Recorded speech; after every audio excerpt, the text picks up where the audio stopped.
It's trash day, I'm putting you out, it's trash day. I'm putting you out, it's trash day. I'm putting you out of my mind. It's trash day, I'm putting you out, it's trash day. I'm putting you out, trash day. I'm putting you out of my mind. Now I'm gonna clean up, now I'm gonna clean up, now I'm gonna clean up the house. I'm taking all your garbage, taking all your garbage, taking all your garbage. And welcome back to another Can Crushers podcast. It's the weekly show. Yes, it is. And this guy is just moving in, apparently. No, you know who's back. You know who's back because last week I had so much fun and we really did a great job on predicting All Out. But did we? Welcome back, Mr. Jenks. Well, thanks for having me back. I mean, you must have a thing for shitty co-hosts. I don't know what it is, man. I don't know. But I'm glad to be back. It is. I like the whole idea. And you actually sparked the word I'm looking for. I don't know. You actually sparked that once somebody does predictions, it would be pretty stupid if I wouldn't have them back on. So you did predictions last week with me. And let me say, when we get there, we suck. But we had fun. I agree, and I'm just saying maybe I have a penchant for keeping job security around. I don't know what it is, man. But make sure I come back for another week. But yeah, we didn't do too well on the predictions piece. At least the returns, I think we were a little sloppy on those. But yeah, we'll get there real quick. And wow, did we really F one up bad? So bad. We're stupid. It was dangling in front of us the whole time. We're so stupid. We missed it. Yeah. How was your week? It wasn't bad. It was a busy week at work, just plowing through things. And I actually had a late night on a Friday, which was weird. But I kept myself busy and out of trouble, so I think that was the key. How was yours? I know this was kind of a little bit of a rough week for you. Yeah, real quick, you're back-to-back work, right? Like, you're full-fledged in your office doing business and stuff like that, right? No, I'm still home. Oh, jeez Louise. So, well, we can go into that note. I'm at least home until next year at some point. Was supposed to be going back starting in December through March of next year, but they actually pushed the entire schedule back to January 2022. So I could be next summer by the point I get in. Holy shit. That's crazy. It is. Commute's pretty good now, though. I just have to walk down the hall of the office, so that's not too bad. But yeah, it gets kind of weird in the house. Just only talking to the dog gets kind of weird sometimes. So yeah, what's going to happen, and I mean this nicely because we actually went through it a little bit last year. What's going to happen with Bailey?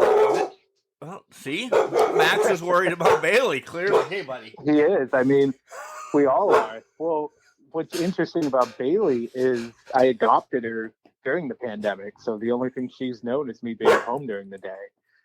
So I honestly don't know. She has free range of a room when I do leave and go out and do other activities in that. Sometimes I'll let her have full range of the house, but sometimes she also destroys things. So we're going to have to see how this plays out next year. But nice. I was going to say at one point I thought about getting another dog to go with her. Don't do it. Like, well, that's probably not a good idea. But I wave the flag. I love my dogs, and everybody knows that. I cannot do it this age or mindset anymore. I cannot do a puppy. Max will be the last puppy that is in this Martinez household because he continues. He's not even a year yet, but just runs me dry.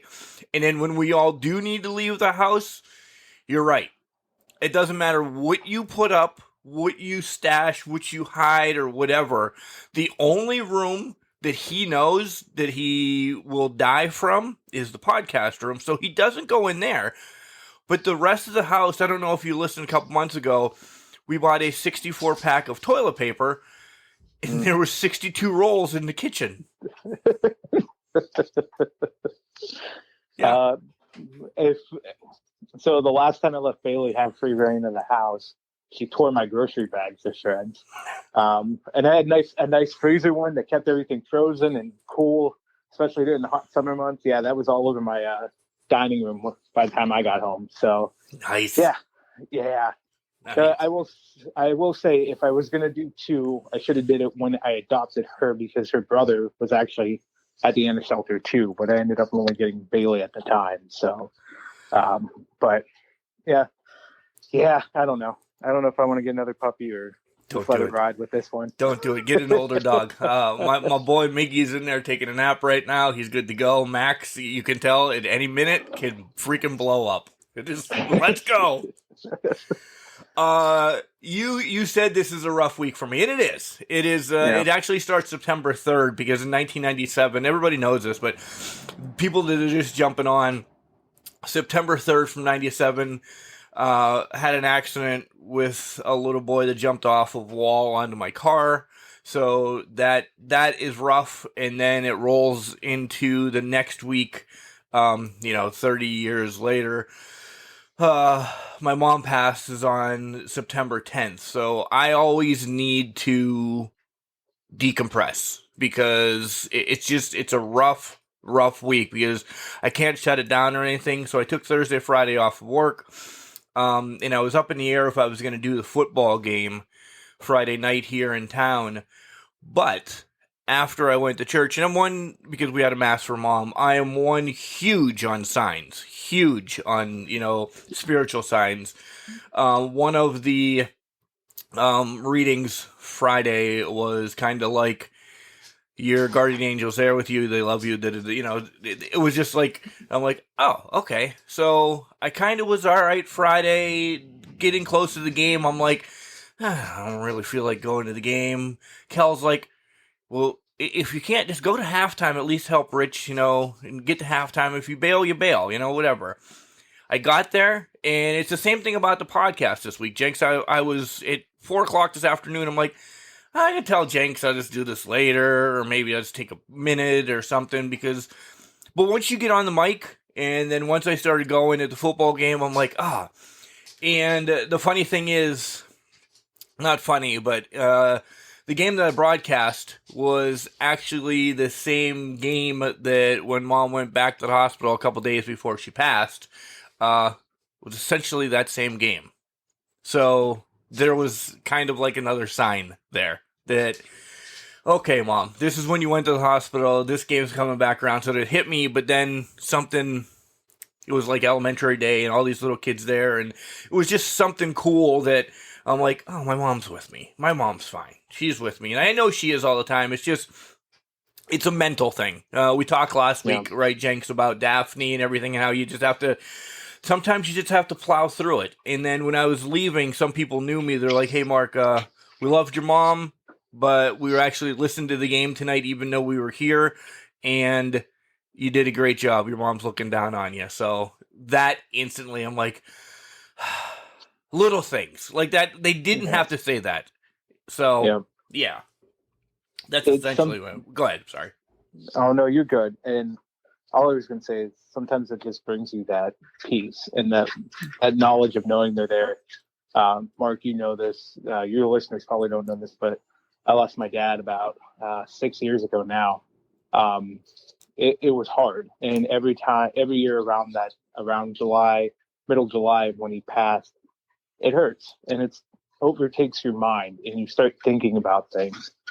And sometimes, as weird as it sounds, things like calling a football game or broadcasting, things that bring you peace, can actually give you that hope to get through it and just bring you that solace of, I know they're there and this just feels right to be here. It takes your mind off of it.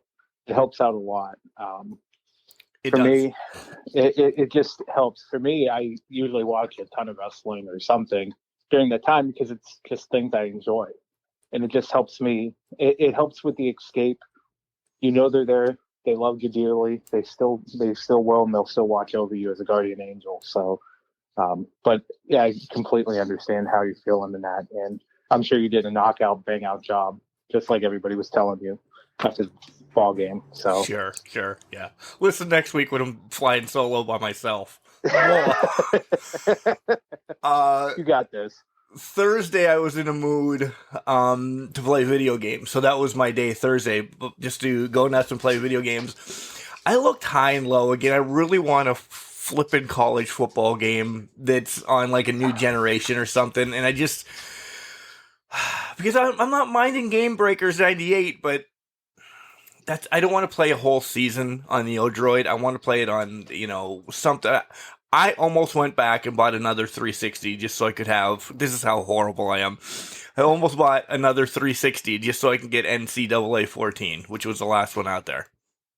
So my wife would have killed me and I did not. So I'll tell you what, this past spring, I think it was, I found NCAA 13 for the 360 for about $30 on eBay, and I bought it because I wore my NCAA 12 down that it cracked and it wasn't working. And that is legitimately the only game I play on my 360 right now. So that's the only reason I still have the 360, so I can play NCAA football until they actually come out with the new game, whenever that's going to be in the next, for PS5 or whatever, the next 2025. Yeah. So I'm right in the same boat. I love playing that on the 360, and that's literally the only game I play on the 360 right now because I have a PS4 to go with it. But yeah, that's exactly. I have a PS4, and I thought maybe no, it's not. And I knew it wasn't backwards compatible, and I'm just like, how can I mod something in there? And I'm not that smart to mod something in there. And I'm jonesing bad. Yeah. We have a what the hell, Xbox One. Is that backwards compatible? Yeah, I thought so. I think all Xboxes are backwards compatible, to be honest. So if I can get Ethan to let me put that in the podcast room, because there's no way in hell I'm going to play a video game in a 14-year-old boy's disgusting smelling gross room, and as cool and clean as he dresses and everything, he's still a 14-year-old boy. Right. So I don't know what's in the room. I go in there and say, "Good night, buddy," holding my breath and leave. No, I'm kidding. But sure, I'm not getting that out of his room. But I need to figure something out, because I tried playing Madden again, thinking, "Oh, and Madden's not the same." I want to play I want to start off like Ball State. They lost to Penn State today, or even Tennessee that lost to Pitt. And I'll get there about what I did today too, Jenks, because I'm sure you have something to see. You have family stuff going on. But I didn't watch football all day. But I still want to start with a low scum bum team, and after 10 years, make them national champions. That's half the battle of NCAA football. Oh yeah, I did. I love doing that as well. I think I did it with, the last team I did it with was Middle Tennessee State. I remember doing that. Yeah, I took them to the promised land. Yeah, I go really deep south, and literally, I think I usually hang around Tennessee and Kentucky, because I took Western Kentucky too at one point. This is how much I played that game too, and why I cracked NCAA 12 is because I just played the shit out of it the entire time. I'm also trying to find the backwards compatibility for you, Mark, to let you know if NCAA goes on there while we're talking. So, oh, good, because I'm watching the Louisville Eastern Kentucky game as we talk. So the one game I did see today was Oregon, Ohio State, because I am a Ducks fan, surprisingly enough. So I made sure to watch that game, and thank goodness they beat Ohio State in Ohio State. So yeah, but that was a shocker. I did watch all the Pitt game against Tennessee, and it was a great game. Then I went outside and I did the manly thing. Not that it's okay if you're a woman and like cutting grass and stuff. Went outside, took care of the grass and weeded and everything. That I'm like, okay, I know I'm going to do the podcast tonight. So I listened to the Penn State game as I was doing that, knowing that they were playing Ball State and it wasn't going to be close. So I didn't need to watch it. And then I came in and got supper ready, and I'm like, what horrible game can I watch right now on ESPN Plus? And since I know some people in Louisville, and we're going to talk about somebody pretty important from Louisville here in a little bit, I thought, let's watch this in-state rivalry game. And it's 13-3 right now, and it's really, I don't know how Eastern Kentucky has 3. That is closer than I thought it would be right now. Was it second quarter right now? Or? Yeah, 5 minutes left in the second. Jeez. But That's really close. Louisville has the ball back, so don't worry. Okay. By the time we get done recording, it will be out of the freaking water.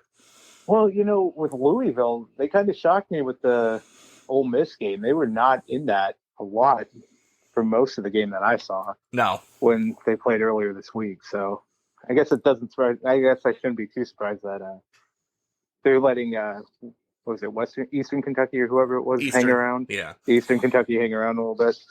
I'm actually getting Jenks. This is no shit. If I could take a picture to you and send it right now. Daniel Spencer, OVW referee, says Pittsburgh still sucks. Don't worry, Louisville will win this game because he's there.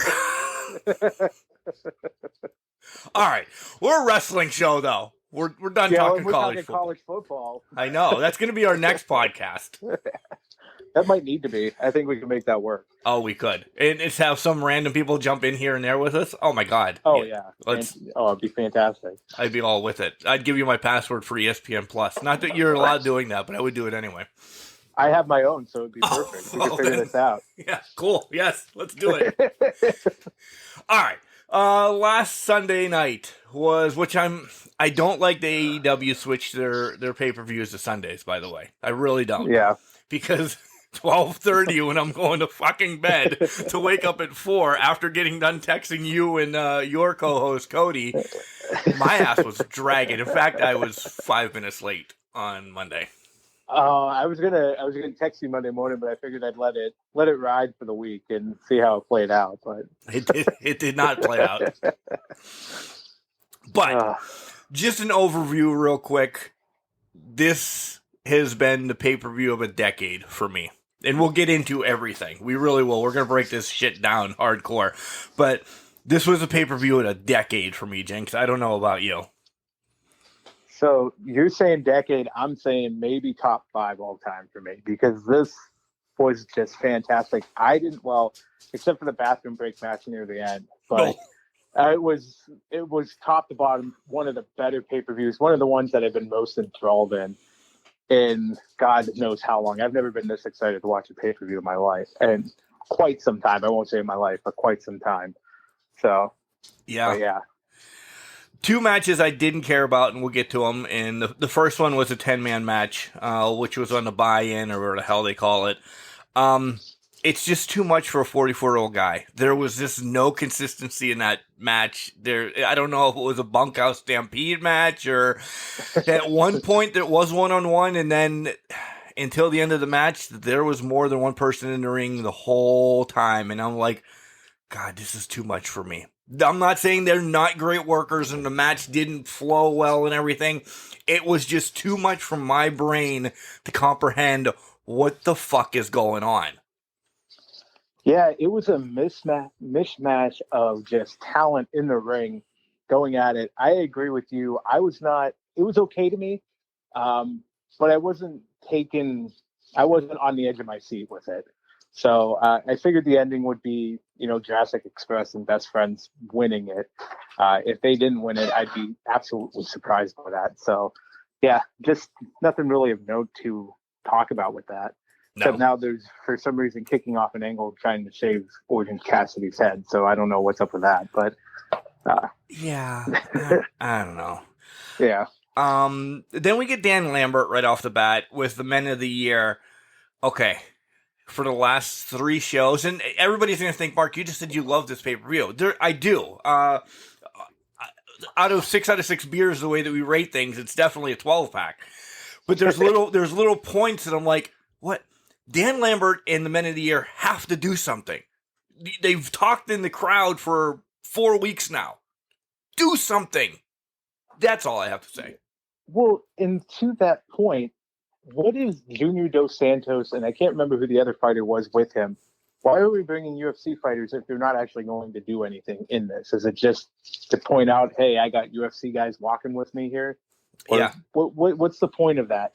And I'm with you. When is Scorpio Sky or Ethan Page going to actually have an impact or do something to force the issue and force their name and force their supposed power onto people? It was a throwaway segment, I feel like, and just something to have Dan Lambert talk for about 5 minutes or whatever it was. My thought was, are they still trying to get this whole? Because last time we saw Ethan Page in Impact, it was when he fought himself as Karate Guy. Are they trying to get that taste out of our mouth before they actually let him do something in the ring? That's the only thing I'm thinking. I love the guy. I saw him a couple years ago at WrestleCade in Winston-Salem, North Carolina. And he didn't have to do a shtick. He's a great wrestler. He really is. Scorpio Sky is, this isn't a smack to him, is a new Too Cold Scorpio. He can do that same stuff that Too Cold Scorpio is doing. So they're great. I just need him to do something. Yeah, let's get him involved in some sort of storyline, even if it's not even for anything important. Let's get him in a storyline. Best Friends, Jurassic Express, let's do something with him. Then we had the match that started the show, Miro against Eddie Kingston, and this is where everything just took off. I didn't think this was going to be the first match because it was a pretty great match. But wow, did they start off, just like I said, great. This match was hard. It was just an awesome fight from the beginning, and I'm happy the way it ended because it's not over. I think this is a feud that can continue. Completely agree. I mean, this was down and dirty, nitty-gritty fighting that just looked good between Miro and Eddie Kingston. Miro still looked like a monster he is. Eddie Kingston looked like the badass fighter that he can be, the scrappy fighter. It was perfectly done the way they did it. And then the low blow with the Machka kick to win it, I think it leaves the door open. I'm hoping for even better, bigger brawl. Maybe a street fight or something between these two later down the line. So I think they could hit it out of the park. It was beautifully done. Exactly. The low blow. If Miro went over clean, I would be like, oh, man, that sucks. But he didn't go over clean. So that's perfect. He had to bend the rules. And Eddie's one that if we would ever get this TNT title, whatever, I don't think he keeps it long because that title's not meant for him. Mm-hmm. I don't think Eddie needs a title. Everybody loves and respects him so much that, okay, if someday he does get the AEW title, that'll be cool. But everybody loves Eddie for being the hood rat that he is. Yeah. Yep. No, completely agree. I would not be upset if Eddie didn't get a title. He has title shots and just does business with people, fights them, takes them to the limit. So if he never gets the title, I'm perfectly fine with that because Eddie is just great. He's all elite. Great. He's all elite, right? He's all elite. And I said all out, and I didn't mean to pun in that, but we're going to go with it now. Yeah. So this is going to be a deep dive. No more deep dive. Next match. Again, I'm shocked the way they kind of had these matches bounced around and set up, but it was Mox against Kojima.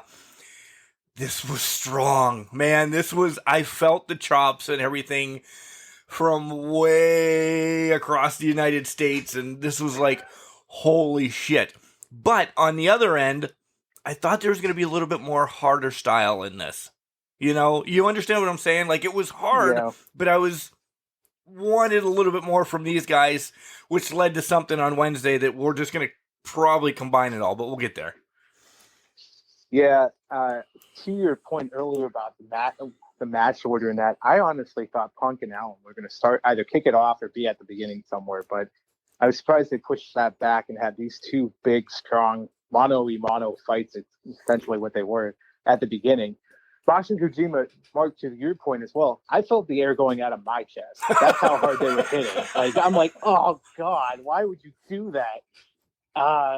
It was brutal, but yeah, it didn't go to that next level. And I think the reason they didn't take it to that next level is because of what happened that led into Wednesday's fight for Mox. And I don't know whenever we get to right that, now. we can. Yeah, say it right now. Well, I think it's because of the Suzuki match, because Suzuki is a monster in his own right. Essentially, I've seen a couple of his matches, some including Moxley. They're just brutal drag-out beatdowns, and we saw that when he walked out to go face-to-face with Moxley. Wednesday kind of let me down a little bit with the match, but overall I thought it was good. But I think they kind of stopped the Kojima match from getting to that high hitting potential or that heavy hitting potential to build up the Suzuki match to make that a bigger, grander stage. I don't know. That was my opinion on it. I agree. No, I 100% agree. And I know we were talking, along with Cody, we were talking. This literally caught us off guard. Cody was like, I don't know if I know much about him. And we're like, what the fuck? Holy shit! What the? Cody's like, what? We're like, holy shit, Cody, you don't know what the fuck? We wouldn't even answer him for 5 minutes. We were just marking out. Like, we were losing our shit legitimately. Like, I don't know how Cody never heard of Kojima, and I gotta ask him this. We gotta follow up on this. I'm sure he's gonna text us because he listens to the show every week. So, but that was one of the biggest builds I think last year. Mox and Kojima just going at it in Japan at one point, and man, the fact he has never heard of Kojima just hurts sometimes. It hurts a little. Sorry, yeah, Suzuki. It still hurts. It hurt almost as much as the chops did on Sunday. That's where I'm going with that. But yeah, Suzuki. Sorry, I don't know why I said Kojima, but Suzuki. Yeah, that's who we just fought. Yeah, yeah. Again, that was a great one. The pile driver that Suzuki hit. Oh, just. I've always said that Paul Orndorff did the best pile driver in my book. Well, scratch that, because that pile driver just took over. I loved it. It was kind of like Cesaro's package one, but Cesaro, I don't think, no disrespect to him, doesn't do it as well. Suzuki just literally drove his head down and held him there for a second. And you're like, all right, you can just fall aside. Yeah. It was a lot better done. I think the only not better, I will say the one that had rivaled it at some capacity was when Kevin Steen at the time, was doing the package pile driver to, I think, Sami Zayn at one point on a ladder in the Indies, or El Generico, if you will. El Generico. He had a great pile driver in his own right, but Suzuki's, to your point, just topped that. I've never seen one executed that looks so bad, but probably the most safest pile driver that could have been given at looking that bad. Yeah, that's true. That's a good point I didn't even think about. At this point in the show, I'm like, all right, we have to have the battle royal for the women. Yeah. I thought, all right, we're gonna have the battle royal. No, we get the Britt Statlander match, and I'm like, what are we doing here? Or are we saving all the surprises until boom, boom, boom, boom, boom? And I know we just got Suzuki as a surprise, so I'm like, all right, they're going to bring us down a little bit. They're going to give us the women's one. No, they give us the women's title match, and I love this. I loved, and Statlander is going to be an AEW Women's Champion by next year. No disrespect. I love Britt, and I legit talked to Britt last Friday night, because she knows that the St. Mary's Flying Dutch are taking on the Punxsutawney Chucks, where she's from, and she legit wanted to know because she's got some family playing on the Chucks. So, yeah, she wanted to know if it was going to be streaming, and I'm like, yes, you'll be able to hear me. So, a little mark out moment. But name dropping moment there. Yeah, name dropping moment. Yeah, I know Britt Baker. You don't know. I didn't know if this is where Adam Cole was going to come out. I didn't know if Adam Cole was going to come out. We all know he did come out, and we'll get there. But I'm like, maybe this is going to be Adam and Britt coming together. Nope, that didn't happen. Nope, that didn't happen. It was just a normal, no disrespect match, which was a great match. Yeah, it was fantastic. I loved. Well, they did a little bit of foreshadowing in the match, at least in my opinion, when they hit the Pittsburgh Sunrise. Right. That was beautifully done, I thought. And in hindsight, it was foreshadowing. I want to go back because in that match, the character break by Orange Cassidy was so well done, where he just yells at Statlander to get up and get in the ring, and he's getting red in the face, just trying to pump her up. I love that because that put even more pressure, but more build up into the match. Made it feel even more important of a match because it's for the women's title. It just built it up that he was pumping her up even with the laid back attitude that he had. So I thought they did that excellently, and the in-ring work was fantastic during that. Yeah, he's never spoken that loud in his life. No. So I love that. Great point for bringing that up. I didn't write it down, but I do remember that he was just like, "Get up!" Holy shit! I marked out, no pun on your name, but I marked out for that because I'm like, holy shit, he just yelled at her. Right. And I'm like, where is this coming from? This is fantastic. And that's just a smart booking, I think, or a smart move on their part. I do too. Yeah, I think so too. And I think that is foreshadowing, again, something's going to come out of this now with Orange Cassidy. I really think so. Yeah. Yeah. Go ahead. No, I was agreeing with you because there's something between Chris and him. Something's happening there, and I agree. There's going to be some sort of storyline or something coming up with Orange. We'll see what it is. We get Andrade in the back talking about his travel issues, and we don't get a match. And I was bummed because I thought maybe Andrade would be like, oh, hey, let me just go out there and beat somebody up, at least a 2-second match, and have it be me, you, Cody, Moochie, the English, for somebody would just show up and he would just crush and say, hey, Pac, you bastard, I'm coming for you Friday night anyway. But no, they didn't do any of that. I was like, okay. It did, though, foreshadow what happened on Friday night on Rampage. So, well, it kind of bled into what happened on Rampage with him and Chavo. So, yeah, and then when we talk about Rampage, I have a lot to talk about there because I think I know what's going on. Okay. I hope you do too, but we'll get there. That's in the hot takes. Yeah. That's going to be in segment number 2. The match of the night. I never thought I would say this in my life. I'm a Young Bucks fan. I am a Young Bucks fan. I called this match, though. Let me tell you that the Lucha Brothers do win the Tag Team Championships, and I love it, but I need a pair of Nikes that have tacks on the bottom of it. These sons of bitches were the biggest heels in the world. They don't even need to sniff the titles ever again because they are complete assholes. And you know how wrestling is yourself multiplied by 100 or whatever? Mm-hmm. I don't know the Young Bucks personally. Like I know Britt Baker. No, I don't know the Young Bucks personally. There it is. That's 2. Can we get a third one by the end of this? Oh yeah.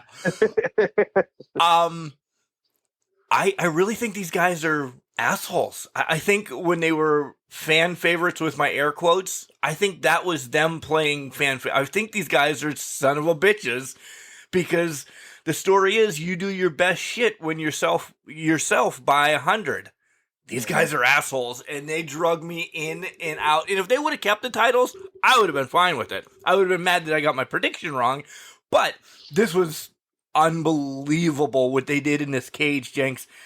I felt you, Cody, and myself literally have a sigh after the match going, oh my God, I'm glad my wife wasn't in this room because I have to clean up.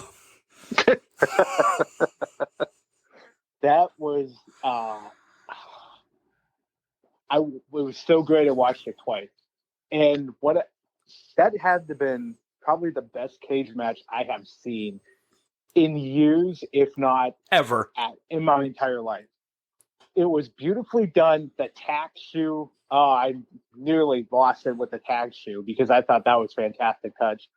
There was the cradle, the package pile drivers on the ring apron. It was the sacrifice by Penta to protect Ray.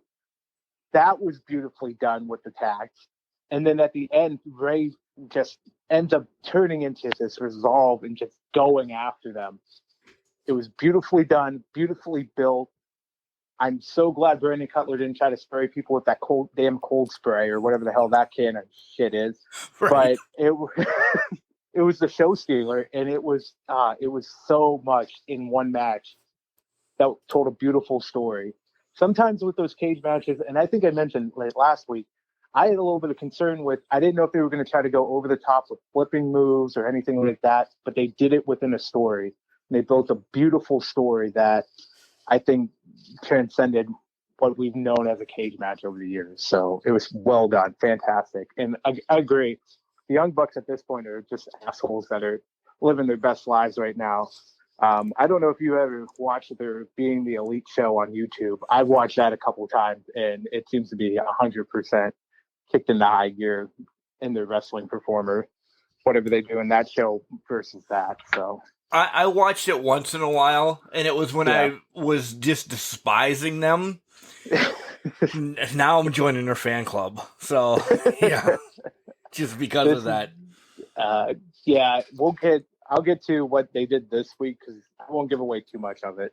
I think you should watch this week. It was kind of fun how they did some certain things with certain people returning, Adam Cole and that. So okay, yeah, but yeah. So well done. Next up, we get the Casino Battle Royal, and this is where Jenks, I love you. You know that we're fucking idiots. We're dumb shit. We knew this was happening. We just didn't even say we're idiots. This was out there, and we're like, oh shit, it's Ruby. I've had moments where I've been disappointed in my life. Sunday was probably, that part was very disappointing to me. I was very disappointed in myself. I had to have a talk in the mirror, just like, what are you doing here, man? So I don't even know why I didn't even think of Ruby. I don't either. I don't know what it is, but the Joker is Ruby Soho.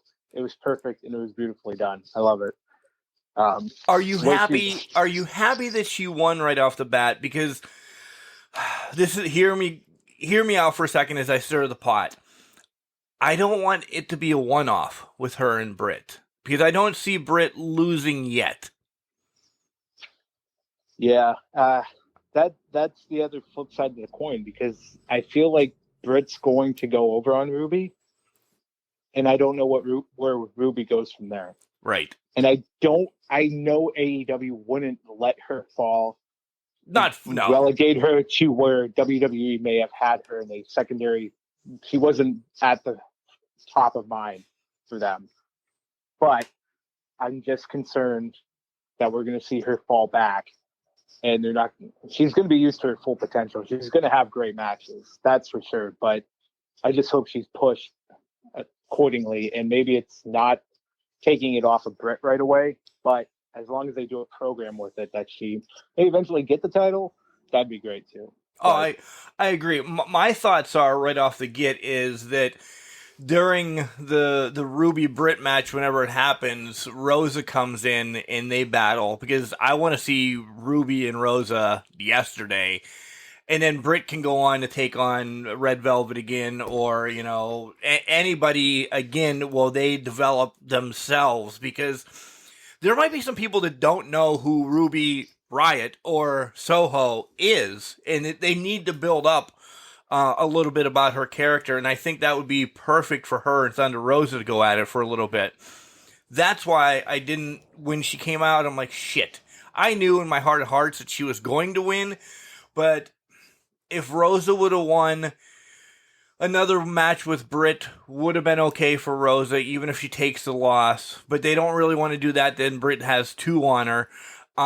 That's why I think maybe like Jade should have won because however Britt then beats Jade, she can go back and be a monster. Maybe she's got to find herself and get rid of Mark Sterling, something like that. They can build. I was just a little upset that Ruby won and now she gets the shot right off the bat. And what you just said. So hopefully. Yeah. And let me go with Jade. She dominated that match. And that's what I thought was going to happen. And historically, when you look at Battle Royals, if you have a big, strong person dominating a match, they're getting out at some point. Someone is throwing them out. That was my fear with Jade, was she was going to be that strong person, that heavy hitter throughout the match, but somebody was going to eliminate her. And I think it was Nyla Rose that ended up eliminating her from the Battle Royal. So that was my concern with Cargill. Usually throughout, from what I've seen of pro wrestling, WWE, AEW, back anything, in WCW, anything, you see that heavy dominating presence in the match get thrown out. Yeah. So I figured that was where Jade was going to get. They were going to relegate her to that role and check her out. She'll be a champion someday. I think she's going to be a women's champion at some point, and it's going to be one of the more dominating runs that we've seen in a long time. After my friend Britt Baker's. So after your friend Britt Baker's, I'm not, well, you never know. She could end Britt Baker's. Oh, let's not talk about that. Let's talk about a match that we were both wrong on again. But again, after the steel cage match until the end of the night, match of the night, you can't pick one. Because MJF and Jericho, the story was there. The story of Jericho losing was a half a millimeter away. And we're like, oh, man. And then all of a sudden, Jericho gets the win. And we were shocked. We were like, he's got all this shit coming up. How is he going to squeeze the tour, the cruise, the this, the that into this and still commentate on Rampage when he does? And I'm like, how's it? I don't know. I don't know his travel agent, but Jericho's still around. He is. I think they had a nice swerve in there, though, when they had MJF technically win the match and then restart it. Because at that point, I don't think I put this in the text message chain that we had, but I was flabbergasted that was the way it ended.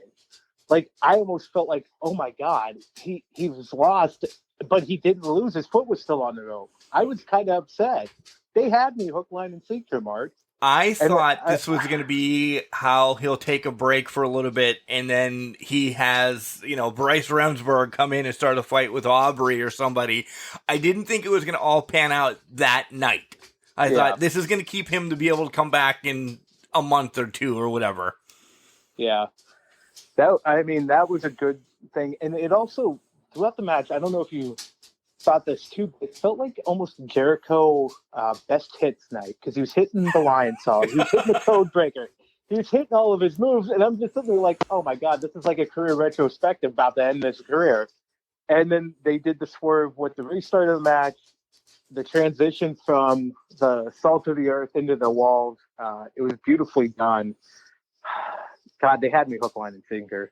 And let me just say, that Heat Seeker MJF hit on the apron, oh my God. I know. I went. I know. I thought, all right, well, they're going to roll him in, and that's it. This is the way it's going to be done. He doesn't need the salt of the earth. And this is where we're getting late at night now. We really are. Yeah. We're all still buzzing and everything. It took me a bit to go to sleep even after this pay-per-view. Yeah, it took me a good hour and a half. Yeah, because I was on Twitter, I was everywhere, I was rewatching debuts and all that. It was one of those things where you're just so hyped up you can't go to bed. But man, yeah, I feel you. Next match, Darby and Punk, and at first it started off as, and I'm all right with it. 7 years out of the ring, that it was just a basic match, and I'm like, all right, they're going to give Punk a basic match to start, and he's going to slowly, just something weird, or maybe Sting's going to turn. My mind's going the whole damn time then. And then, nope, boom, Punk hits, and then we're getting GTSs off the top fucking rope. We're getting goddamn coffin drops through anything, and I'm like, holy shit, first match back, because it's 7 years, Jenks. When Punk left, he was not Tommy Dreamer, but he was like the innovator of violence for himself for that 7 years ago. Yeah. Wrestling has changed dramatically since Punk left, but that was a great showing. He blew me away. I was thoroughly impressed. After 7 years, he was right back into it. And I don't know what fountain of youth he found. Definitely wasn't WWE Z-Packs anymore. He was on fire. He was good. This is what I've grown to love about CM Punk. He is so good in the ring, and he was still good in the ring after 7 years, and it brought a smile to my face. And I thought Darby Allin was the perfect opponent to help him break back in and have that first match. It was fantastic. Yeah, because Darby losing does nothing. He is so over with the children. He's legit the now innovator of violence. He is the new Tommy Dreamer, the shit that he does. So he doesn't ever need to win a match, and people are going to buy his merch and go nuts for him. Yeah. Some things he does just concerns me about his health. I don't know what his thought process is, or what he's thinking about, but man, he does some things that I'm just sitting there in my 33-year-old body thinking I would never walk again if I did that. So I don't know God if I bless wrote him. it to you because I had 3 groups going at one point during the night. If I wrote it to you, the English professor, or Lupino, saying, I love Darby, but he's not long for the business because of what he does. You know, I don't Yeah. see Punk, I don't see Darby at the age of 50 wrestling. He's going to be in a wheelchair. Yeah, the coffin job, even the coffin job alone, if he wasn't doing anything else but the coffin job, that's a lot of wear and tear. And then we talked about there was that one point he did one through a coffin, onto the apron, the flat back with Punk in the ring too, just felt like it hit concrete. He's got he's not going to be long in the business. You're right. You're absolutely right. Because he's going to do too much wear and tear to his body. And that's going to be unfortunate because he's a tremendous talent to have around. So maybe change it up in a couple of years. Maybe. It could happen overnight, but hopefully he changes it up. Next up match is the bathroom break. No disrespect. It's QT against Paul White. I legit went to the bathroom because I told you guys I had to go for 3 hours. Because we're definitely late into the show, and I'm like, what the hell is going on? Why is this match before Omega and Christian? But they did it right, because they had to bring everybody down. Yeah. Go ahead.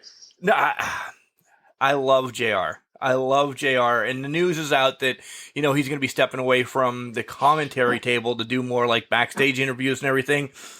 He called him the Big Show.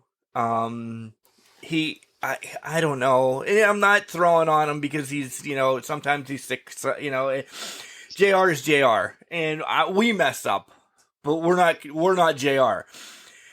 He struggled during this match. He really struggled. And like I said, I don't want to call him out to make us sound like bad sons of bitches, or me, because I'm calling him out, but JR. In this match, okay, you can go. Yeah, I love JR. Since your name dropping Britt Baker, he retweeted and liked my tweet a while back. Yeah. It was WWE related, but it was the night Kurt Angle won his first title. I always loved that one because he yelled at him for crying. Nice. And I quoted that, and he liked it, retweeted it. It was fantastic. But going off of that, actually, ironically, I actually went and took out my trash during this match because I needed to. It was trash night for me. So I had to give the Can Crushers in my neck of the woods something to do in the morning. But it was JR in his own right. He's a legend. I'm glad he's kind of going back, stepping away from the stand. I don't think he needs to be at that announcer table anymore. He's done it all. Let him have the backstage interviews and let him work with the talent in the backstage. But this is just one of a few things that I've seen over the 2 years that he's been with AEW, where he's missing some things, where he's making not correct comments in the booth. But God love him. He's still a legend in my book. It's time for him to walk away and do some more backstage stuff. Love the guy to death, though. Yeah. Oh, and Paul White wins, by the way. Yeah. Well, yeah. Big Show. Sorry, Paul White won it. That's how much we cared about the match. We talked about JR. Omega and let me rewind 1 second, because you guys love the Lucha Brother entrance, and I don't know. I just actually wrote it in my notes right here. Still pissed off at it. You guys love the Lucha Brother entrance. I fucking hated that. And there's the F-bomb for the night. I hated that. That was so... I'm not a big fan of when they do live entrances. I don't care if it's Triple H. I don't care if it's me or anybody. I'm not a big fan of it. And the Lucha Brother one was god awful. Yeah, Bailey's probably going to join us here because my neighbor just got home, so she's going to bark at him through the window. But I enjoyed it. I enjoyed it a lot. Was it my favorite live entrance? No. And there's sometimes that they do live entrances across all companies that are just that's miss. They're not good. This one I thought was good. I thought, although I did think that they were already on stage before they came out in the headdresses, so that was completely missed on me because I thought the people in the white robes were the Lucha Brothers for some reason. I don't know if I was confused or what, but obviously confused. But I mean, I thought it was a good entrance. I tend to pump them up a little bit. I know you absolutely hated it. You said in the text message, and I don't know. I thought it was good. Was it the best one I've ever seen? No. And it probably doesn't crack the top 10, but I didn't mind it at all. Okay. Main event time, Kenny Omega against Christian Cage for the AEW Championship.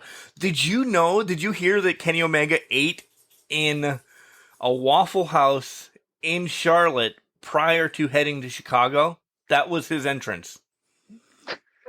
His announcement. Yeah. When they said that, I laughed. I marked out for. I'm an idiot. Stupid stuff like that, and I'm like, oh my god. First of all, how can you eat in a Waffle House right before you get there? Because that's all just gonna be sitting in your gut, you know? Yeah. Maybe that was to build it up. Like, oh man, maybe he just didn't care about Christian, or maybe he was just build him up. He wanted to put a handicap on the match. I love when AEW does this because one of the favorite things when Hangman Adam Page comes out. It's a little tagline they put above his record every week. Yes. Where it's just, he's had 5 beers or like he's drunk or he said, I think one time he said, I don't care what you put there. And they actually wrote that on the line. So AEW, I love how they have fun with that. But the Waffle House thing, man, I've never had Waffle House and I feel like I'd regret it as soon as I walked into a Waffle House. Although I hear it's a rite of passage or something.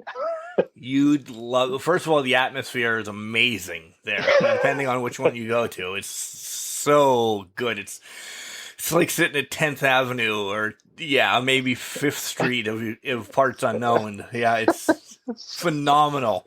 People watching. In the food one right across the border, by the way. Is there really? In Ohio. There's one right across the border. We need to make this happen. I want to be there with you. We need to make this happen. All right, back to wrestling. Yeah, back to wrestling. The match itself was great, but come on. We can't talk about the match unless we really talk about what happened after the match. Because it was a great match. And I really do just want to fast forward it. If you want to say something about the match, go ahead. But the whole story after. The whole story after, let's talk about that. One thing I'll say, the one-winged angel from the top rope. Oh. Holy crap. Yeah. Fantastic. That was the best way to end that, but I jumped for that one. But okay, let's go again. Let's do it. Adam Cole, well, he's saying nobody can beat him, this, that, and the other thing, and Adam Cole comes out, and I felt it right off the bat because his shirt, the Elite, was so big that I'm like, okay, we're getting Adam Cole tonight. Wednesday, we're actually going to get Bryan Danielson. Nope.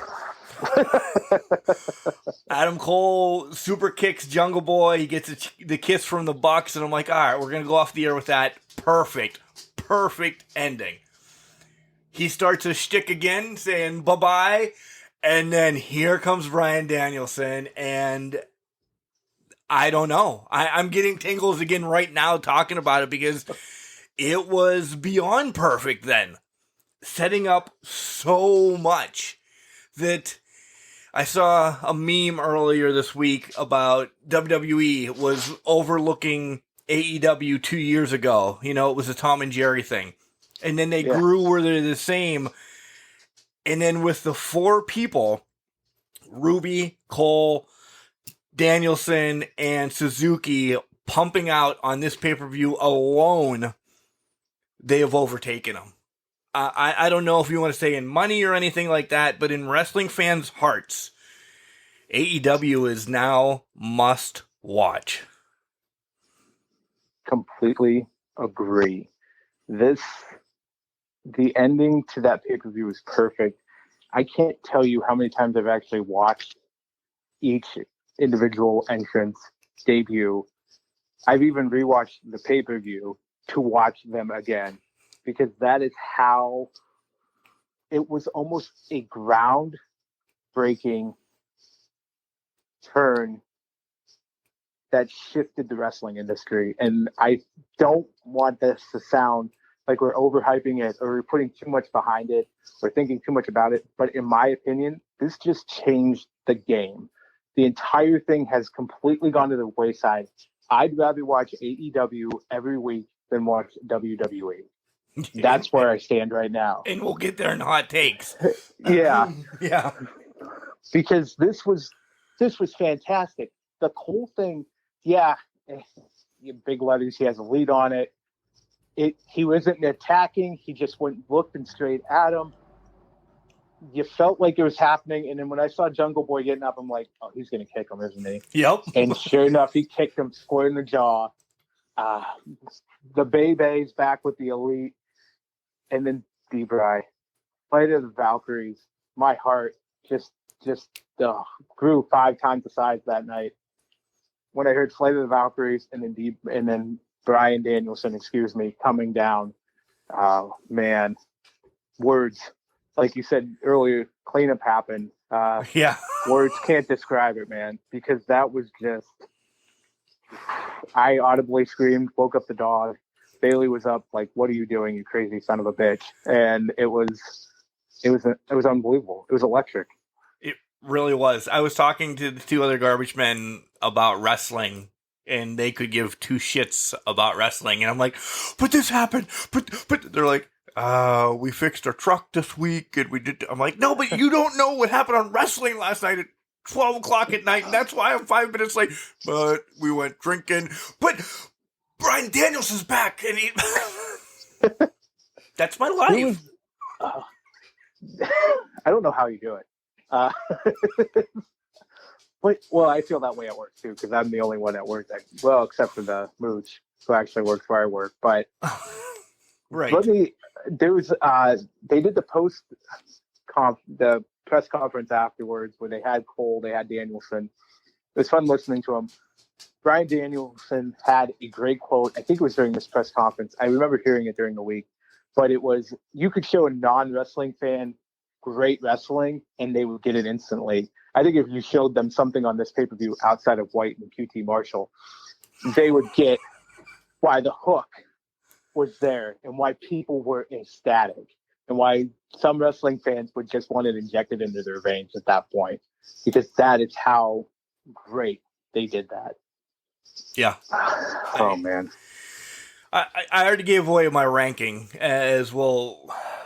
We could talk about this for another 3 hours. We really could break down everything, but literally one of the best pay-per-views I've seen in decades. Out of beers, Jenks, I give it a 12-pack, and we only rate on 6. So I would imagine, just being a dick, you're there too. Oh, yeah. You know what? I'll give it a baker's dozen just to one-up you, because I think it's that good. You're an ass.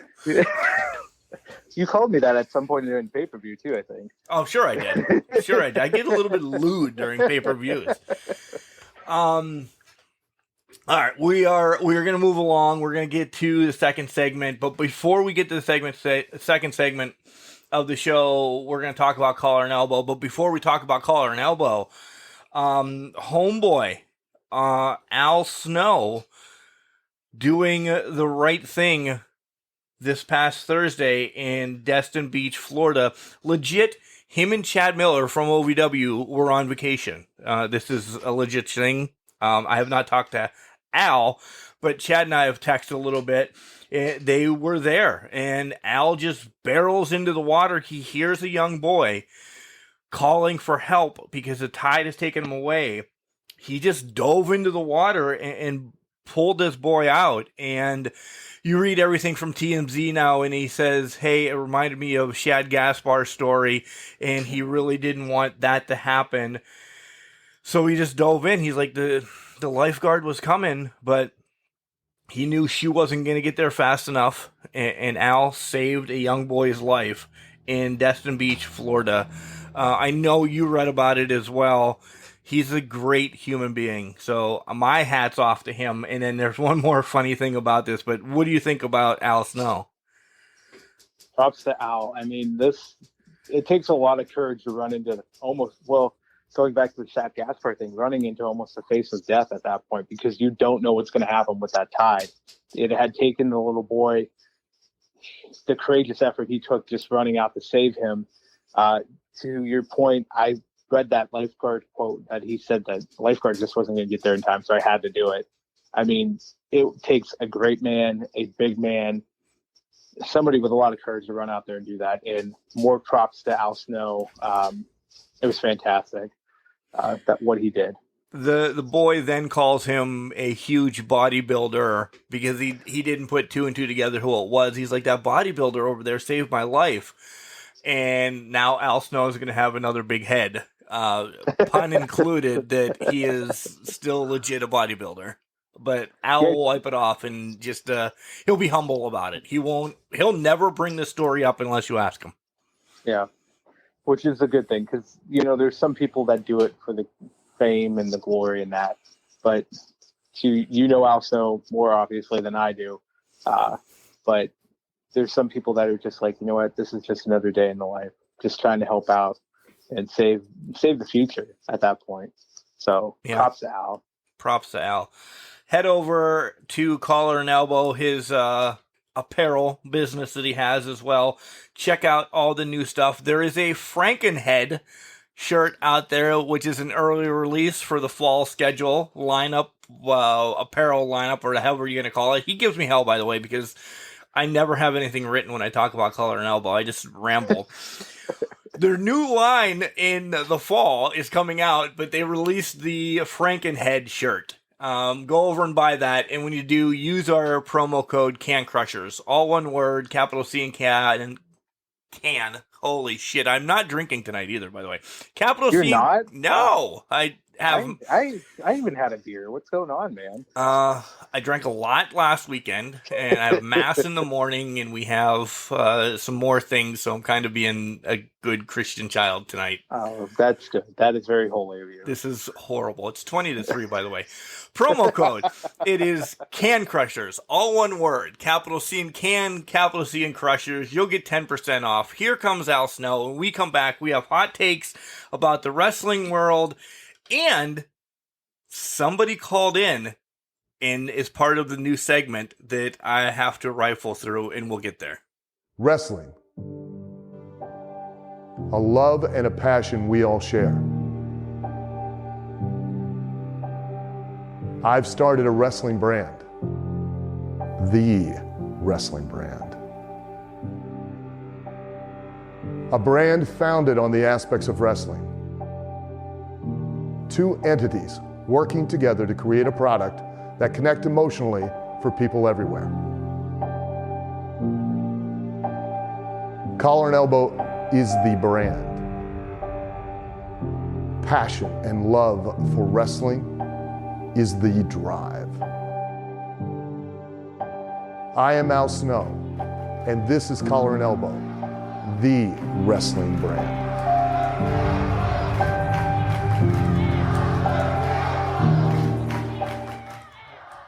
Hi, this is Carmen Chaos. You are here listening to the number one podcast of the goddess. It is Can Crushers, so keep listening. And welcome back to Can Crushers. Jenks is getting the full effect on editing. I can't even talk. I have orange juice. I don't know. What are you doing over there? I don't know. You need the Maker's Mark. Where the hell is that at? It helps. It really does. We're back for part 2. And Jenks is getting the full editing as we go on the show because I'm doing stuff as we're going, this, that, and the other thing. But hot takes, and then during this segment, we have a phone call that has been recorded. We have a couple of them, but this is the first one I want to start with when we get there, Jenks, because when you hear it, oh my God, it's unbelievable. Of course, I hear these ahead of time before you guys do that's going to be on the show with me, but good Lord, this guy has put out a hell of a card. We asked earlier this week on Facebook, give us a Dynamite card. You know, here's the matches, book 5 matches, and tell us. And Jenks, when you hear this, you're going to be blown away. All right. I can't wait to hear this. You're hyping it up a lot, so this should be good. I am. All right. Hot takes across the board, but we have to start with AEW because we have to talk about the Suzuki and freaking Mox match. Oh, my God. Is there anything they could miss on this week? I mean, besides... No. Yeah. They were everything. Everything. And even, I mean, I'm not saying Rampage was only an hour, but even Rampage has story fucking lines coming out of it. So many storylines, so many threads. Are we starting with Mox and Suzuki? Yeah, because that's, yes. They brutalized each other in that match. Suzuki's cut over the eye. Was it the eye or just came back from his head? I don't even know where he got cut at, but he looked brutal after the match. Oh, my God. They literally, I thought they were just going to get in a fist fight and eventually shank each other because that's where it was going. I was hoping they were building this up for November, their next pay-per-view or something, and maybe they were just going to talk about it. But then they announced, yeah, it's going to happen Wednesday. And I'm like, you're giving this match away for free. Where I would have taken a loan out to see this match in Cincinnati or Pittsburgh or wherever. Here it is, it's on Dynamite. I'm like, all right, they're going to water it down a little bit. And they're going to, nope, they did not. They were... Another punt. They were all out for Dynamite on this match because they were just, good Lord Almighty. Yeah, it was believable. Unfucking believable. I love that they do that. Sometimes there's times where matches on Dynamite. Well, this is one thing I love between Dynamite over WWE. There's many things, but with AEW, I love the picture-in-picture during commercial breaks so you don't lose any of the match. Where it feels like during like the tape shows and that you lose the match somewhat when it goes to commercial because it goes away and then you can get hyped back up when they build it back up. But I love that AEW keeps the picture in picture. But this was, oh my God, this match. That was just an overall thought on it, but good Lord. That my point being, nothing was lost at all at any point in time in Dynamite. No. Because they did it perfectly. But what else did you, I'll let you pick what else you liked from Dynamite, because I have one more that I'm really pumped about. Besides Sammy's back with his signs. I'm glad that's back. Yeah, I'm glad that's back too. I think the one thing that I loved, let's talk MJF. Yeah. Just completely shitting on all of Cincinnati. Or Cincinnati, if you will, taking the heat, going after the Pillman family. MJF, I think I texted Cody this. We texted back and forth. MJF is such a goddamn asshole heel, and I love every minute he's on the screen with it because he does it to perfection. And when they had him as a face, I didn't understand that at all, and this is exactly why I didn't understand it at all when he was a face because he's perfect as a heel. So I wanted to touch base on just MJF talking was gold. He is, and I hope this makes it to him, and I hope he understands what we're saying, that he is the Roddy Piper. The new, Piper never had a big title, and MJF, he will get it. I'll bet a paycheck on that. He'll get it in time. He deserves it. But if he never does, he never needs it. Yep, agreed. He doesn't. He's money. He prints money his own. He does. He really does. I'll say it better. He prints money with his mouth because that's how Piper was. That's how a lot of these great heel talkers were. They could print money with their mouths and they didn't need to win a goddamn thing about to prove themselves. Yes. I lied. I actually have two. The Malachi Black versus Dustin. How the fuck do you find Cody's boot underneath the ring? Has it been there the whole time? That kind of upset me. Like, I almost want him to get to Cody, and it's going to happen real quick. Finally. Yeah. So have Cody come back.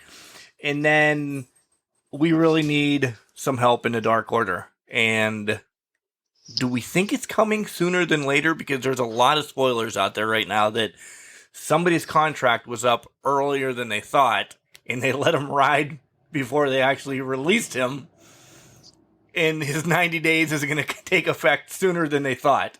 And that's Wyndham Rotundi, whatever, however you want to say his last name, but Bray Wyatt. Yeah, with Wyndham, it's kind of an interesting story. I don't know. The Dark Order thing will they put Wyndham with the Dark Order? I don't know, because I don't know what we're going to get, who we're going to get. Are we going to get a Fiend-like character, or is he going to just blow us out of the water with something more creative? I don't know how it's going to be more creative, because that was pretty creative in its own right. But how creative can Wyndham get to blow us out of the water, and does he take over the Dark Order? I think at some capacity we're going to see them try to put Anna Jay into the Dark Order lead, but I don't think that's going to pan out, or it's going to be almost like that, the messenger type role. There's going to be a leader coming soon, and then we can speculate off of that. But my thoughts, actually, with everybody saying about Bray Wyatt and everything coming, I'm okay with the Dark Order going away in general, because it was kind of Brody Lee's thing, and it's sticky right now that I don't know. I think the Dark Order is going to be always like a comic relief type of storyline with them, where I think there's going to be a much deeper burning hatred from whatever Bray Wyatt's going to be called. So I don't think he gets thrown in there. I think he's actually the person that eliminates all of them. And then you get John Silver doing his own thing, and some of those own guys doing their own thing and maybe getting repackaged. You know, I'd be all right with that. yeah, yes, to that point, I could see it where it does break up, but some of the members do fall into a Wyatt family type scenario with Wyndham, whether that is Evil Uno turns up to be a follower. I think a couple of the guys could be followers, but to your point, John Silver, Reynolds, I think a lot of them are going to go their own path, because I think Silver can be a big, maybe not a big star, but a good star and a good hand at some capacity, because I like him a lot, what he can do in the ring and that. So I think there's going to be a breakup. I don't think Adam Page, Hangman Page, comes back and just magically cures the Dark Order, because I think Wyatt's going to come back, but I think there's going to be some sort of cult following him too. Yeah, I agree. And we'll get there. We'll get there in time. Maybe you'll be on the show again with that. Yeah, maybe. Rampage. Do you have anything else on Dynamite you want to cover? No, to that, the Malachi Black Dustin match was okay. There wasn't really much else. Actually, I wanted to get your take, because Punk and Team Taz now, what's your thoughts on that? I don't know. I think it's just what Punk said. He wants to work with younger people. And I think, Hobbs needs some work. And I think Punk would be somebody great, or even Ricky Starks to work with. I think Hook's a ways off before we actually see him in the ring or something. But Ricky Starks against Punk, I that would be good for a while. But you know how we're both huge Punk fans. I want him in a big storyline right off the bat. And I don't think the Team Taz is that big yet. So I'm kind of disappointed that that's what's going to be his first one. But I think he's back around to a huge match by November. I don't think this lasts till November. Yeah, this is probably the in-between segment until then. But to that point, he's going to build this team. I think he could push Team Taz to their potential, or where they could get closer to a potential. Because I think we've heard a lot about Hobbs. We've heard a lot about Starks. Starks is going to be a star at some point. I think he helps build them up. He might not lose to them, but he's going to help them step up their game a lot. And I think that's going to help them in the long run. So I kind of like this rivalry from the sense of it's going to build this younger talent up. Yeah, and that's exactly what he said he's coming in for, so that's a bonus. I like your take on that. I'll have to look at that another way as well. All right, Rampage. Mr. Jenks, there's really only one thing that I got out of Rampage, essentially, and it was, I like how they start with the big match on Rampage, because the big match for me was Andrade against Pac, and it stole the show. No disrespect against this 6-woman match, or even Pillman and I'm not a Max Caster fan. Even before he did a stupid promo, I've never been a Max Caster fan, so I could have given two shits about that being the main event. But Andrade and Pac was an unbelievable match. I'm sad that wasn't on pay-per-view because it needed to be seen by anybody and everybody and get more time. Yeah. Agreed. I mean, that was the epitome. That was perfect. That would have made you can't even make All Out better. That would have made All Out better somehow. And taking QT off.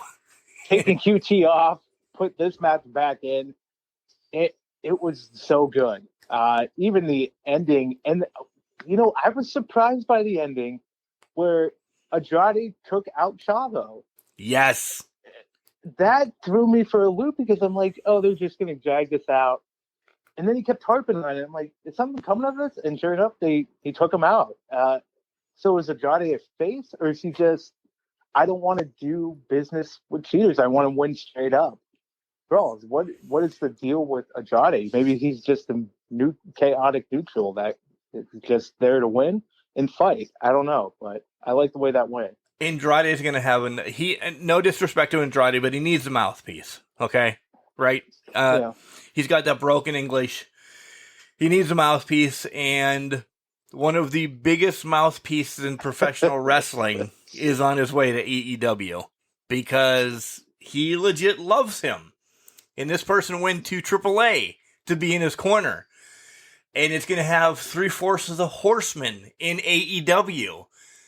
And it's going to be Ric Flair showing up in AEW to be with Andrade. That's full-fledged what I think. Once they released Flair from his Legends contract or whatever, and Flair's like, awesome, I'm going to AAA, and then he shows up on NWA, and he legit, you read anything, he is in love with Andrade because Andrade loves Charlotte. Yeah. Flair's coming. Flair's coming. I honestly, even without the Andrade piece, if you didn't think the Flair getting out of his Legends contract didn't automatically put him in AEW, you're blind. Well, yeah. Because I mean, not just because it's the other company. Tully and Arn, 3/4 of the Horsemen, I mean, the writing was on the wall there, and they're allowed to have creative freedom.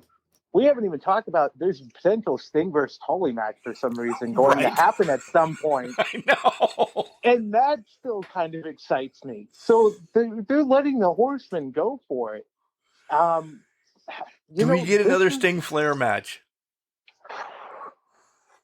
And I'd be all right with it. I don't know. At this time, right now, I'd be all right with it. I'd be fine with it. See, and that's the thing. AEW is doing it so right with the good wrestling, with the fantastic pro wrestling, that they can throw in Sting and Tully Blanchard. 2 70-year-old guys. Two 70-year-old guys fighting, and I'd still buy a ticket for that fucking match. Right. Without there's your second F-bomb, but I would still buy a ticket for that match. Right. I know. Because they have everything else packaged so perfectly that, all right, you're going to give me, again, this is going to be the throwaway match. You're going to give me QT against Big Show? I'll deal with it because I just got Punk and Darby, or I just got MJF and Jericho. I just got a 12-star match of the Lucha Brothers and the Young Bucks. I'll take a 5-minute Sting and freaking Ric Flair at the age of 75 apiece. Give me it. You know what? And I'll sit there and watch it, and I'll have the same passion and love because I'm still hungover from the other matches. Right. So it's because they sprinkle it in.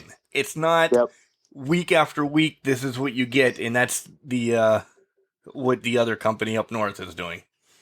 Well, yeah, they're heavily entrenched in having the legends or the bigger names pounded into your skull. They're letting wrestlers be themselves in AEW, which is fantastic, which is what it needs to be. I keep saying fantastic tonight, but that's the word of the week this week for me, because deep dive.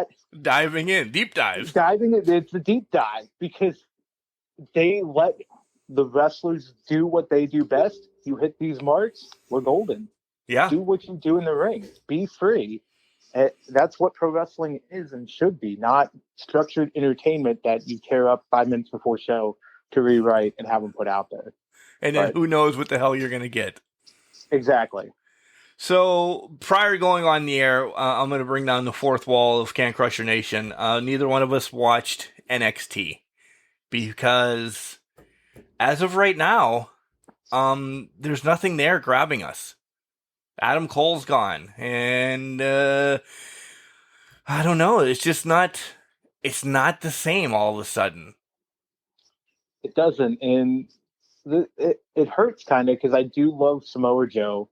I love everything he's about, but there's just nothing happening that's going to pull us in. And I'm fearful with the addition of Bruce Pritchard and Vince McMahon in the next week or so. But it sounds like that might have been tied to Triple H Triple going down. H's go down. That might be why they did that. So I'm a little scared now. I'm even more scared now that I know Triple H went down. Right. And will not be there for a long time. Best wishes to him, though. I will say that. Oh, I agree. Yeah, we were going to get there, but yeah, we'll do it now. Yeah, best wishes to Triple H and a quick recovery. And I hate to say it like this, come back and save NXT when you can. Yeah, exactly. Save as much of the company as you can, because I think that was the biggest force to counteract Vince's that they had. And now that that's gone, there's going to be a lot of craziness and insanity happening behind the scenes. But please get better. I wish you all the best. I love what you did for NXT, so hopefully he'll be back soon. But all right, shifting to WWE in general, Jenks. What did you pull off this week? Because they weren't horrible. I'll put it like that. I've seen worse shows from WWE, but I mean, not much. I'm kind of surprised going to Raw. What's going to happen with Lashley and Orton? I'm kind of surprised that they're actually doing that's going to be the pay-per-view match. Yeah, is going to be Lashley versus Orton. I thought Goldberg was going to be back at that point. They're saving that for the Saudi show. You know, the October pay-per-view is in Saudi. You know what? That's a good point. I totally forgot about the Saudi show. So yeah, I think it was all right. I mean, there was nothing too much of note on Raw to really go off of. I'll be interested in seeing how this whole pans out, because now Lashley and MVP are in the tag title hunt. I think just to build up this rivalry. So yeah, that's what I took away from Raw. The Flair Nia thing, they actually turned now into a storyline, and they now involve Shayna, which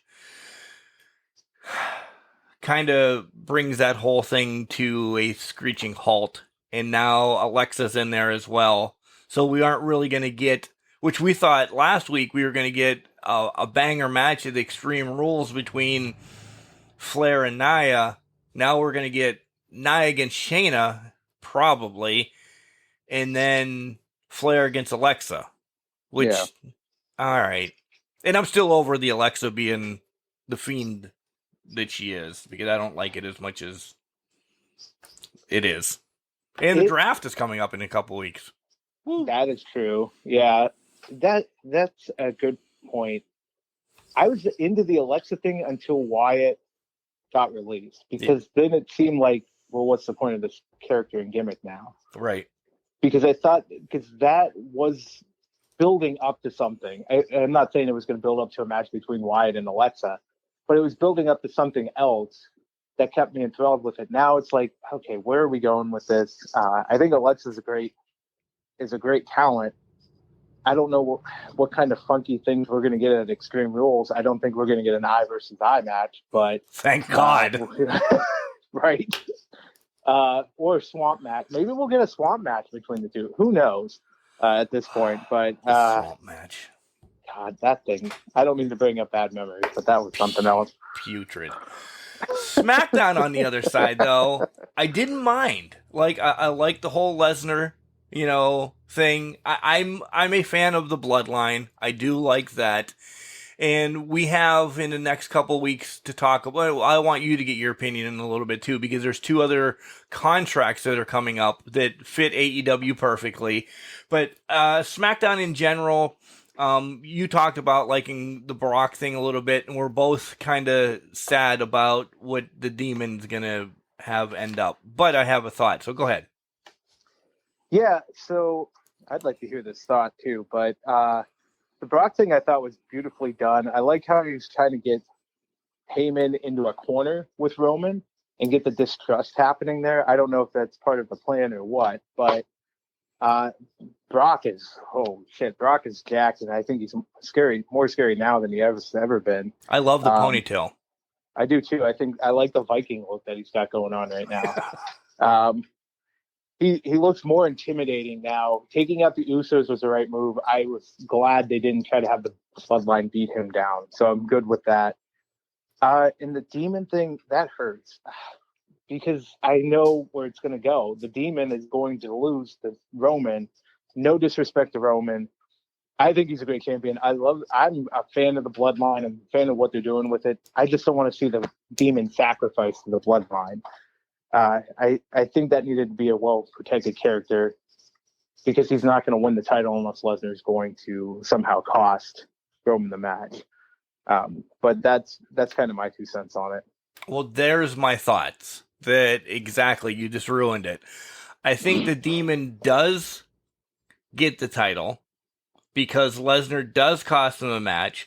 This gets Roman Reigns away from the title for a little bit, that him and Brock don't need to fight over it. They can fight, whatever they want to fight over, cupcakes and whatever. But I don't think Big E's the one that beats Roman for the title. But I think Big E ends up with the title pretty damn quick. And that's where Roman gets it back by beating Big E at Royal Rumble. So all that happens in months. Brock beats the shit out of Roman. Demon gets it, keeps it for a month or whatever. Loses it to Big E because he cashes in nicely because he's a normal human being that likes to do stuff right. Beats the Demon. Brock and Roman take care of their business. Royal Rumble comes along. Roman fucking wins it again for the 900th time. And then gets the title back. Yeah, I guess my only counter to that is, does that still damage the mystique of the Demon? Not if he wins. Because he can lose the title as Finn Balor. Finn Balor can lose the title to Big E. Yeah. Well, no, that's fine. What I'm going with is Brock helping the Demon win the title. Oh, yeah, now I'm there. I'm on that page now. I had to So I would be fine. I'm perfectly fine with Finn Balor winning the Universal title. Do not get me wrong. I just don't want to see him sacrificed or lose the mystique of the Demon to win it, or even lose the match, but to win the title as well. So maybe that's me being overly protective of it. But I think that's such a unique character and such a good character that needs to be pulled out from time to time. Maybe I'm wrong, and maybe it works out just fine. But I just have some hesitancy about it being used in this situation. No, I completely see your point there. I really do. Yeah. I think it's essentially a lose-lose. And I hope this isn't putting the Demon to sleep because of that. And that's the other, that would be the other fear is, what if they just put the Demon in the guillotine? Yeah. And just make Roman that much bigger. But I guess we have to see what happens. I love where it's going with the storyline. I think to the point that you were making, I think the Saudi show is going to have Brock versus Roman. I think that's the next step in this rivalry is Brock's going to face Roman, whether it's for the title or not, we'll see. Yeah. But I think it's going to be at the Saudi show. Oh, yeah. You're going to Brock versus Roman and then Goldberg versus Lesnar. Lashley, I mean. Lashley. Yeah. Yep. Yeah. No titles on the line or anything like that. I really don't. Yeah. All right. So that's our fantasy booking for the next couple of weeks. We had a few phone calls into the podcast number. And again, I'll give you all that stuff in the third segment after I let Jenks go and we just go over social media and junk. But Jenks, I want you to stay on this week because I'm going to play this person. Didn't give a name, so he remained anonymous. And earlier this week on the old Facebook, we put up, hey, give us your fantasy booking for a Dynamite. The guy called in, and here it is. Okay, I am going to be filling out my fantasy booking for an episode of Dynamite. I'm going to go based on the photo that was on Facebook. First time ever singles match. I'm going to have Miro defend the TNT title against Brian Cage. In a singles grudge match, I'm going to have Ricky Starks defend the FTW title against CM Punk. Triple threat match for the women's title will be Britt Baker versus Thunder Rosa versus Hikaru Shida. The tag team match will be for the tag team titles, the Lucha Brothers against the Young Bucks, and I would like to make that a 2 out of 3 falls match. And in the main event, Kenny Omega defends the world title against Hangman Adam Page. Jenks, what do you think of that for a Dynamite? Well, it would be an all-out pay-per-view, and I would love every minute of it because it'd be picture-in-picture. God, Miro versus Cage. For the TNT title, Punk, right off the bat. For the TNT title, right off the bat. Let's give our own winners. I mean, we don't have to go deep dive into this. So there it is for the first time this week. But Heyo. Heyo. Deep dive. Miro versus Brian Cage for the TNT Championship. Who do you got? So I said last week, I don't know what it is about Brian Cage that everybody loves. We have yet to see it. I could see Miro bringing it out for him. So, Cage. I would think Cage would win that. At this point, I think that's the only person that could beat Miro for the TNT title. See, I'm going the other way, and they're keeping Miro on a freaking hot streak and just running with it. Oh, by the way, we were both wrong about Lana coming out with him on All Out. I just brought that up right now too. Yeah, I thought about that. I actually had a note about that, but completely forgot to bring it back up. But yeah. So we're divided on that one, which I think that match would be great. I really do. By the way, this caller, I hope you call back with another episode of Dynamite. It was awesome. Agreed. I'm starting to question if he is actually a member of the AEW writing crew, because that was a great match. Yeah. Great card. Because the next match is Ricky Starks against CM Punk for the FTW title. And yes. Yeah. We talked about in the All Out in the Dynamite segment. Yeah. And I think it's perfect. Like you said, it only helps Team Taz. Yeah, and agree with that. I'm taking Punk in this because I think it's just building it up in current state of where things are and where it's progressing, obviously, between Team Taz and Punk. I'd take Punk in this, but God, I'll give you my money now for that.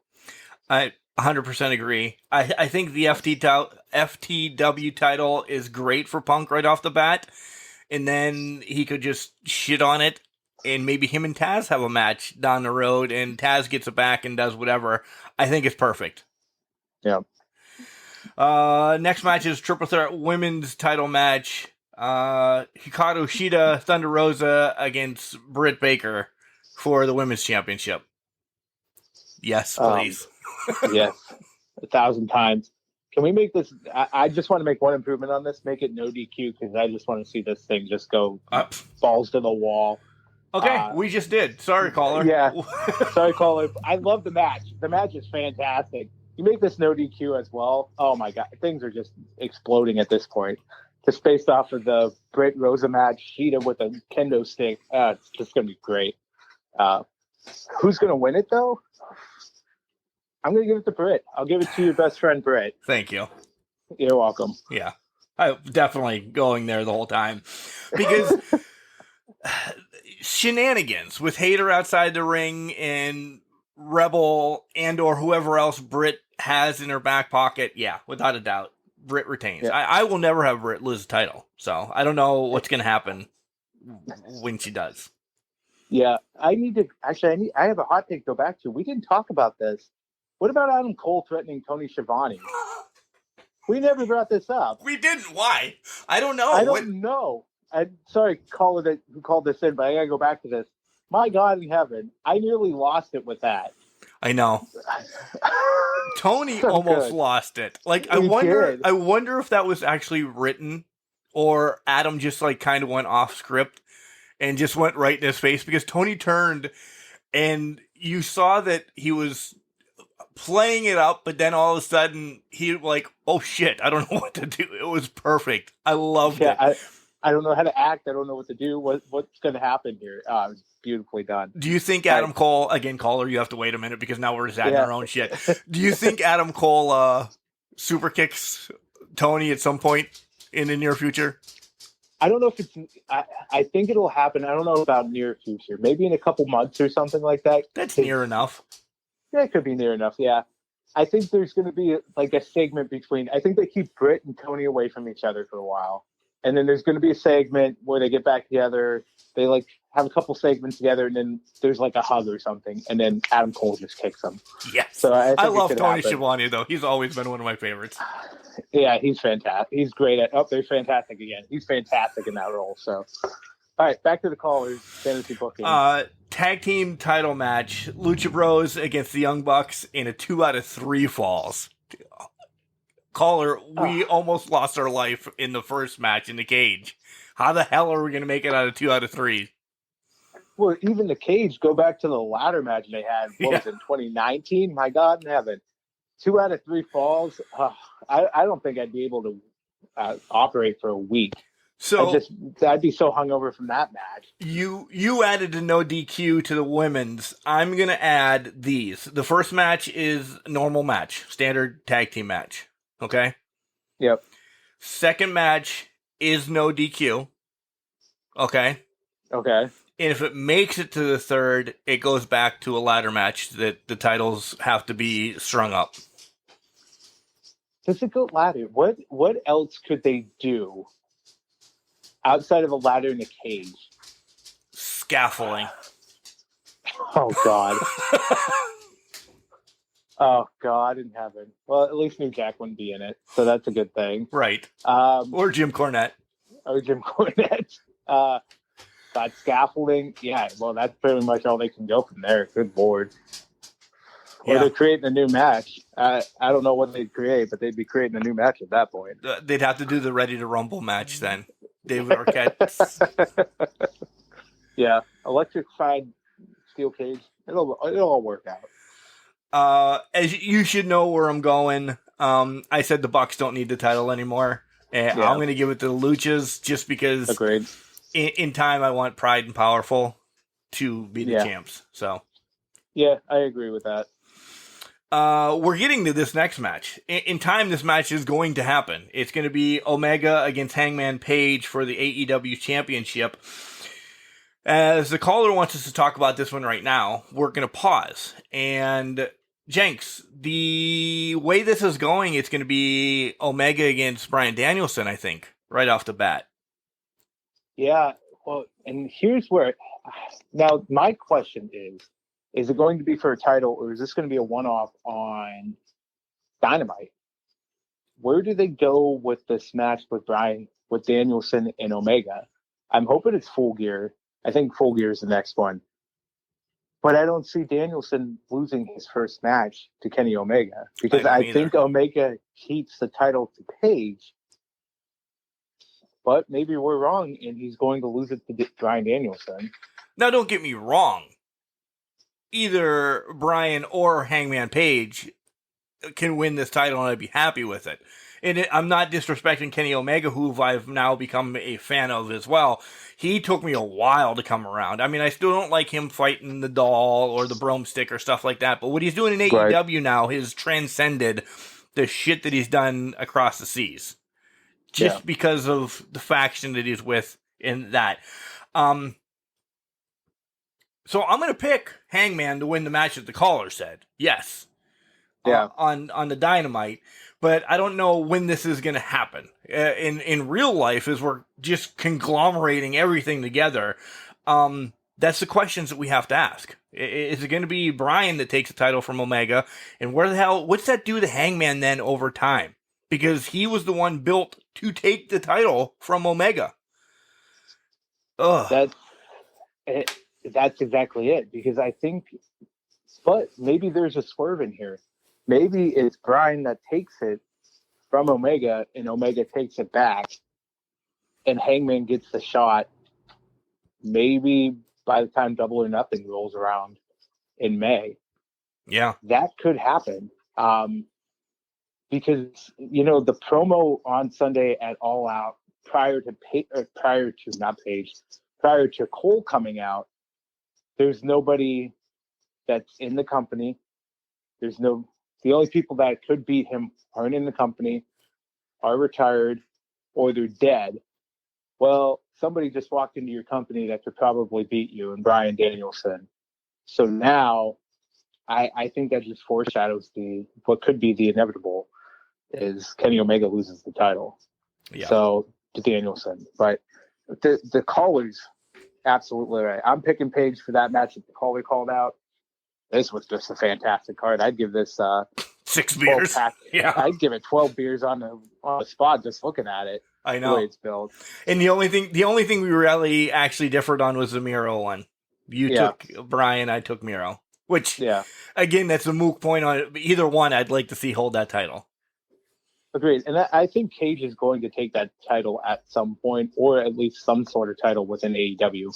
What it is, we'll see. It's not the FTW title, but either the TNT or the World title. It's going to happen for Cage at some point.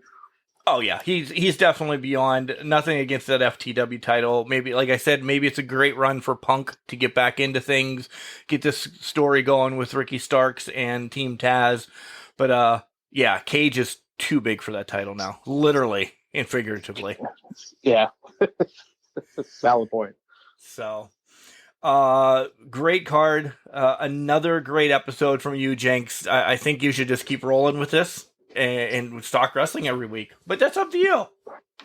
As long as the schedule allows it, I'll make it happen. Yeah. So. By the way, it's 36-3 with 11 minutes left. No, 10 something. Sorry, I was looking at a replay. Oh, no, it's not. He tossed the ball before he stepped over to the end zone. That's coming back from Louisville. Oh, God. So now, wait a minute here. So did Eastern Kentucky put in their second string then? Because it seemed like Louisville was not doing well to begin this. I think Cody and Moochie are in.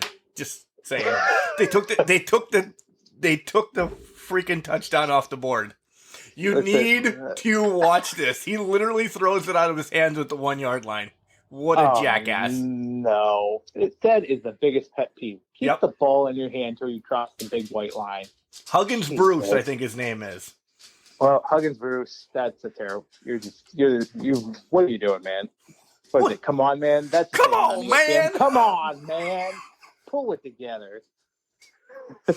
All right, Jenks, I'll let you go, and we'll work out a schedule because this has been a blast the last 2 weeks. Hopefully we get more calls. I like you doing these deep dive.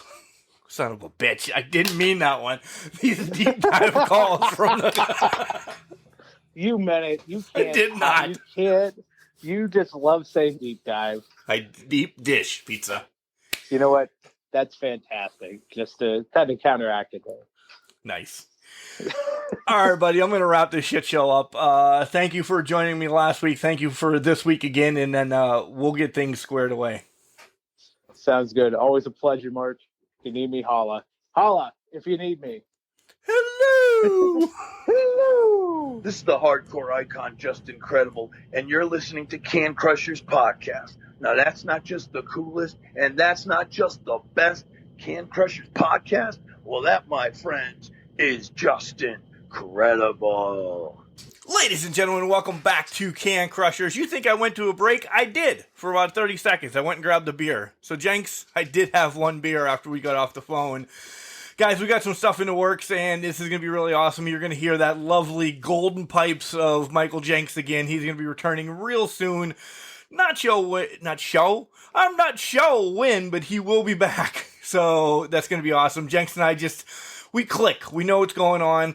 And I think he really likes this whole fantasy booking thing. So you guys keep having those come in. 814-299-6687. Book a Dynamite for us like that. If you need it, go on our Facebook page. You'll be able to see the card. Or just book 5 matches on a Dynamite. something like the caller just did. 814-299-6687. We'll break them down kind of like we just did because we had a lot of fun with that. Or give us a wrestling story. And then we'll either make fun of you for doing something stupid that you did in a wrestling story, or be in awe that you ate a dinner with Ric Flair, Kenny Omega, Ricky Steamboat, George the Animal Steel, something like that. Tell us a great wrestling story, and then we'll react on that as well. Again, phone number 814-299-6687. And we're going to do an Ask Can Crushers that way too. So if you want to get your questions in, that's an amazing way. 814-299-6687. You can also send us questions in at cancrusher69@gmail.com. We'll answer them. If you don't want to be on the air, cancrusher69@gmail.com. We'll get your questions and we'll read it on air. We always have our Facebook, Instagram, and Twitter page as well. You guys go over, interact with that. We put a lot of cool stories up, a lot of cool pictures. We've been tweeting. I've been kind of tweeting a little bit more, trying to stir up the pot, if you know what I mean. Because Can Crushers like stirring up the pot. Have a lot of guests coming in the hopper, so make sure you listen. This Wednesday, we have one coming up that is a juggernaut. We'll leave it at that. Remember, guys, just because you're trash doesn't mean you can't do great things. It's called a garbage can, not a garbage cannot.